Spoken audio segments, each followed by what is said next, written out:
Merry Christmas 2017. Well, 2 days before Christmas. And this will be, it's about 1:20 in the afternoon, and I'm done. Well, that's not true. I'm done for now. This is going to be my final thing before we go play all Christmassy and have family and friends and parties and stuff. But I'll put this on public, but this will be primarily for you-know-who, because you're going to get the first clip of it, and you'll learn much of what I've been learning. But here we are. We've got a piece. This is feeling pretty good. The overall dimension, height, feeling, etc. is starting to feel pretty good. But I'm learning a lot, and I'm running into problems.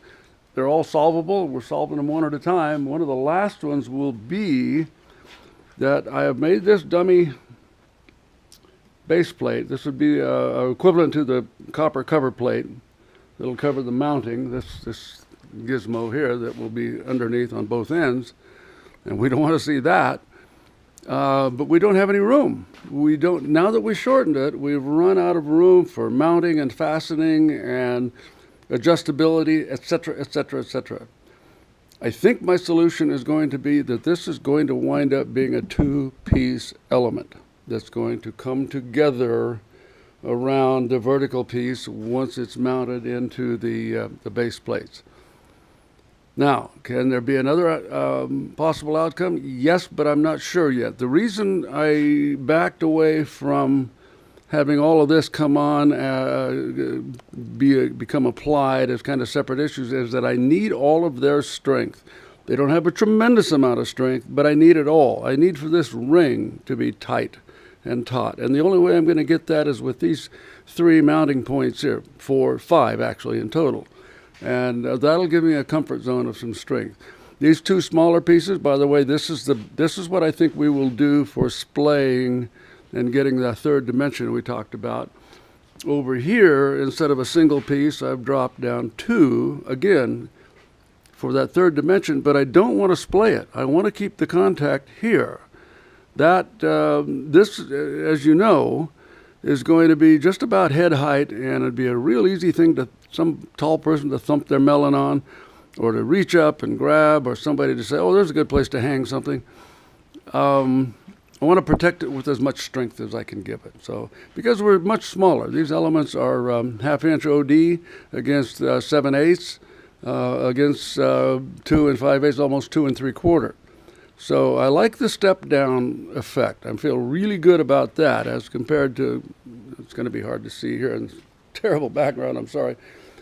But that worked pretty well, didn't it? And now that we're back over here and we've changed the size and added other elements and lowered it, I had to diminish the diameter of the circle. The larger one just, do I have it handy here? Where is it? It's just wrong. It just doesn't work. I think you'll agree when you see it here really quickly. Pardon us running around. I know that's really crazy on the camera. But that's not going to be it. We'd lose the ability for these elements here to have the impact that I think we need in keeping with the design of the font. So I'm tended to make this very short, and I'm rambling a little too much, but I hope this gives you some satisfaction that we're moving, and we're moving in a good direction with complications. And I don't mind saying that. We've discovered several, and we've solved them all, and this one will be solved, I have no doubt. By the way, these are just taped on, as you can see. I don't need to tell you. They'll be blended in just sweet as can be. They'll just look like they grew right out of here, and these will come together to a fine little point and dress just sweet, sweet, sweet to the upright column. Okay, I got to shut up. That's it. Merry Christmas. Hope somebody gets to look at this besides Christmas 2017, but this is what we're doing this year. Oh, I capped off the ends, by the way. Didn't finish welding it up this side. I hadn't tipped it up yet. So that still remains to be done, and of course it'll all be dressed off. You won't see any of these welding marks. The darkness, by the way, brings up the element of color. We've got to talk about that, where we want to end up. Every piece that I do, every single piece that I do is ugly as sin at the moment I'm finished with actual fabrication. That's just the way it is. So cleaning it and then getting it back to being ready for color is another issue. My own thinking is that it'll be coppery toned with a good bit of bronze, with a nice buff finish, highlighting the copper a little here, a little less there. We'll talk about that, and you can look at any number of my other pieces to see where that might be going. Okay, too long. I'm sorry. Talk to you again. Bye-bye.